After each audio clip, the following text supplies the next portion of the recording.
Hello out there all you geographers, and welcome to another how to geography skills video. In this video we're going to do how to make a pie graph using Microsoft Excel.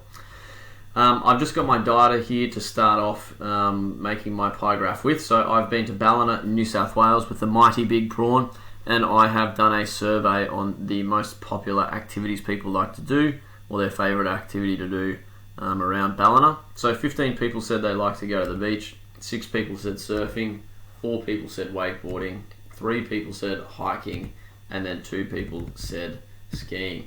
I've deliberately put them in descending order, so I've got my largest result at the top down to my least most popular activity, just so my pie graph looks nice and neat. And it is a convention of geography skills as well to make sure that your data is in descending order when it comes out in the pie graph, so make sure you've put it in order first. All you need to do is highlight your data like I've just done. I'll do it again. And then you need to right click on it. So you can right click and go insert pie graph, or the other easy way to do it is to go up to insert pie chart. I always just go to the 2D one. I'll move it over so you can see it a little better. And so now I've got my data here, nice and color coded. There's a key on the bottom here too of the most popular activities around Ballina. So what I'm going to do, the first thing I'm going to do is that I'm going to delete the chart title. It's going to make my graph bigger because I'm going to put the title under the figure name in my actual Word document or my assessment task that you might be doing. So that'll come in later. The next thing I want to do is I want these actual percentages on the pie graph. I don't want these values here, but I want the actual percentages because that's what pie graph's useful for. So I'm going to click on plus chart elements. And then if I hover over data labels, it'll come up with those values, but I don't want that.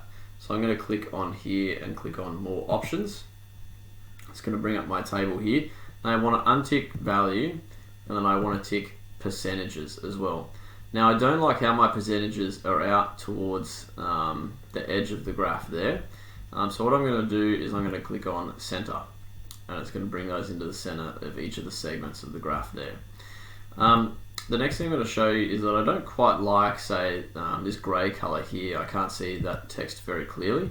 So what I'm going to do is I'm just going to double click on it, so I'm only selecting this segment here. I'm going to right click on it and then click on the fill button, and I might change it to green so I can see it a bit better. And then you'll see there that wakeboarding stat, or that wakeboarding key there, has changed to green as well, just so I can see that a bit nicer too. You can click on chart design as well. I might put a background on, just to make it a bit more evident in a Word document, but I might not do that because I liked my graph before. I'll change this back to green, but that's just how you do that. Perfect. Alright, now I'm going to chuck my pie graph in my document. Oh, actually before I do that, I'm going to show you how to make the text bigger.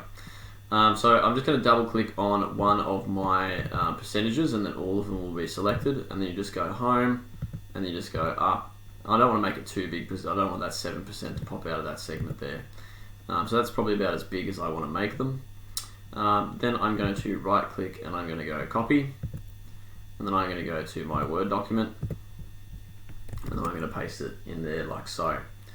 I've also got a border around it too, which is nice and neat.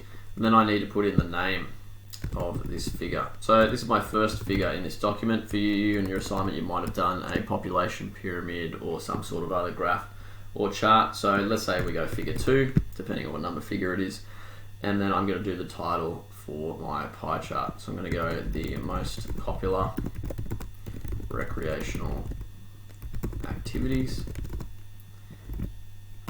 to do in Ballina. And now my source, since I did this myself, my source is going to be my own survey. So I'm going to call it Ballina Activities Survey. So that's where I got my information from. And that, guys, is how you make a pie chart using Microsoft Excel. Thanks for watching, and make sure you go ahead and subscribe if you want to stay up to date to any more geography skills videos that are made. And I'll see you guys later on.